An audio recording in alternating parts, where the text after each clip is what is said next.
Let me go back to vision. What is your vision? What is your vision? How does this guide what you do? Well, I would have to say that my vision of leadership and what I have to do uh, probably is grounded in a little memorandum that I read when I was in the governor's office. It was not meant for my eyes. Remember, I went into the governor's office in 1970. Well, the election was 1970. We took office in January of 71. But somewhere in that year of 1971, I came across a memorandum. If you recall, the southern states were beginning to try and make themselves attractive for industry to relocate from the Rust Belt to the Sun Belt kinds of movements.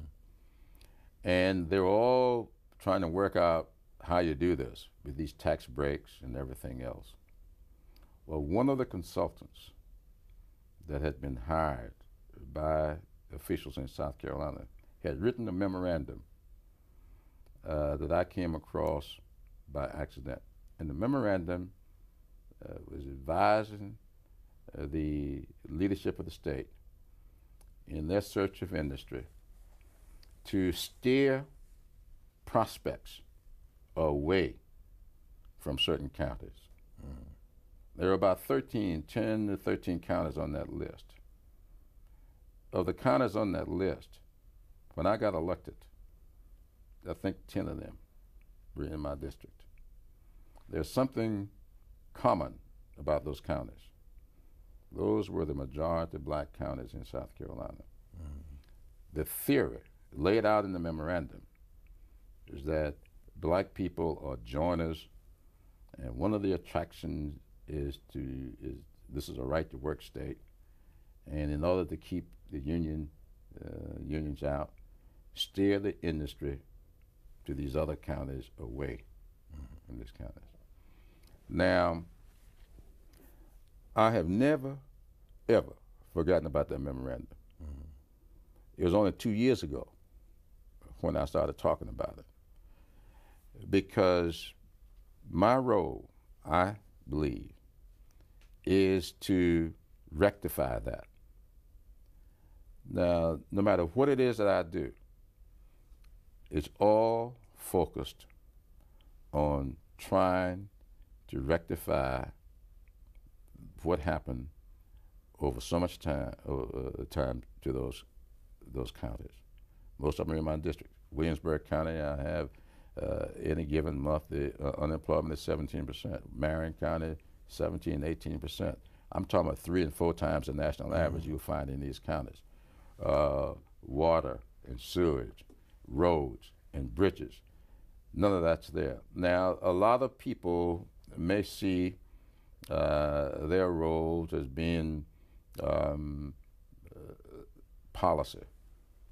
I see my role as trying to make the policy work for everybody.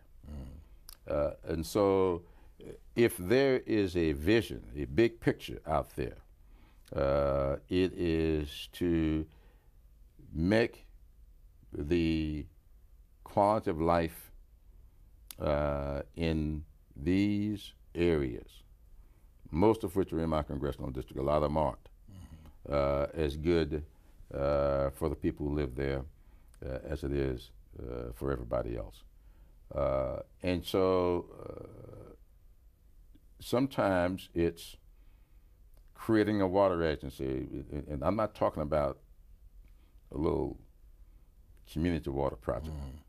The water project I'm working on now is the Lake Marion Regional Water Agency. It's a $150 million water project that will cover 6 counties. It is too big for a lot of those elected officials to even think about. But we're already $35 million into the project. We're getting ready to break ground on it. Now, to me, when that happens, it is going to kickstart a an improvement in the lives of people there that they just, a lot of them can't see now. And so it takes some doing because this is a bit much. They're used to looking at a 200 customer water project, and I'm trying to get them to look at what could be a 50,000 customer water project. So it's a problem, but that's the kind of stuff that I'm doing, and that's just one instance I put. So in this particular interest, you have a vision that's radically different from the vision of these small local officials. Absolutely. That's not because they're bad people and you're a good person. That's right. It's just different. It's just different. Now, in the Congress, with these 435 people, they've got to be people whose vision is radically different from yours. Absolutely. And just opposed to yours. Right. Can you respect someone Sure. who's just diametrically opposed to what you're doing, who sincerely believes that you're wrong, he or she's right, Sure. Your ideas are nuts, their ideas are great? Sure. How do you approach that person? The same way I approach everybody else. This may sound strange to a lot of people, but I chair a steering committee that's trying to build an international African American museum in Charleston. But I'm helping Congressman Henry Brown with his Hundley Museum. He wants to do a museum around the Hundley. I don't have a problem with that. Our history is what it is. I don't believe that we can in any way prosper by denying that our history is what it is. What we have to do, I think, is overcome it, do what we can to rectify it. You can't change it. I mean, that's what it is. You can't change it. So how do we make it work for us? And so going forward, we can. And so I'm that way. I play golf with a lot of members of Congress whose vote I cancel out every day. But when we're on the golf course, we'll find a way to accommodate each other.